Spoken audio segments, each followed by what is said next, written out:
আসসালামু আলাইকুম, ফুড ব্লাস্টে আপনাদের স্বাগতম। আজকে আমি রান্না করে দেখাবো কাঁচা কাঁঠালের তরকারি শুটকি দিয়ে।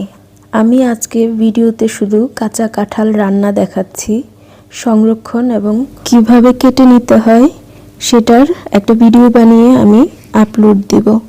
আমি এখানে কাঁঠাল পিস পিস করে কেটে সিদ্ধ করে নিয়েছি।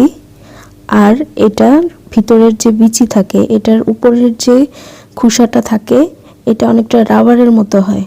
এটা বেছে ফেলে দিতে হবে সবগুলি কাঁঠালের বিচি থেকে। দেখুন, এই খোসাটা অনেক শক্ত হয়, চিবানোতে পড়লে অনেক বিশ্রী লাগে। এভাবে আমি সবগুলি বিচি পরিষ্কার করে নিব। আর রান্নার জন্য লাগবে পেঁয়াজ কুচি, রসুন কুচি, 7-8টা কাঁচামরিচ ফালি করে নিয়েছি। আর লাগবে চাপা শুটকি। আর আমি নিয়েছি 2 চা চামচ মরিচ গুঁড়া, 1 চা চামচ হলুদ গুঁড়া, 2 চা চামচ ধনে গুঁড়া, আর লবণ স্বাদ মতো, আর তেল। Subscribe my channel. চলুন তাহলে রান্নায় যাওয়া যাক। প্রথমে আমি একটি ফ্রাই প্যান গরমে দিয়ে দিয়েছি, তার মধ্যে ঢেলে দিব তেল। তেল গরম হলে দিয়ে দিব পেঁয়াজ কুচি আর রসুন কুচি। ভাজবো গোল্ডেন ব্রাউন কালার করে।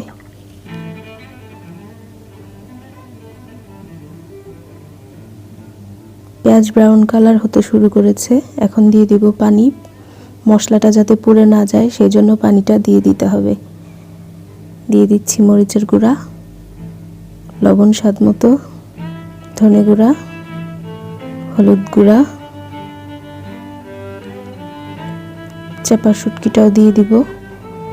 দিয়ে এটাকে ভেঙে দিতে হবে। একটু জাল করার পরে নরম হয়ে গেলে এটাকে চামচের সাহায্যে ভালোভাবে ভেঙে দিব।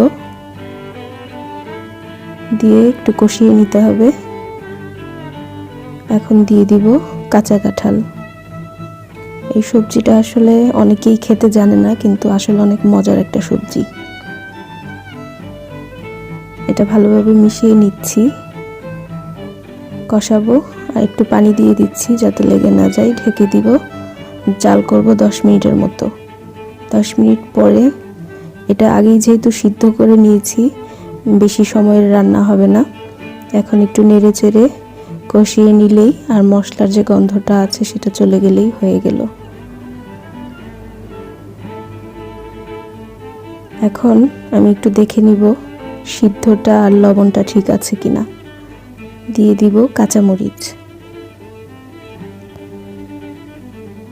একটু নেড়ে চেড়ে কাঁচামরিচটা একটু সিদ্ধ হয়ে গেলেই হয়ে গেল তরকারি।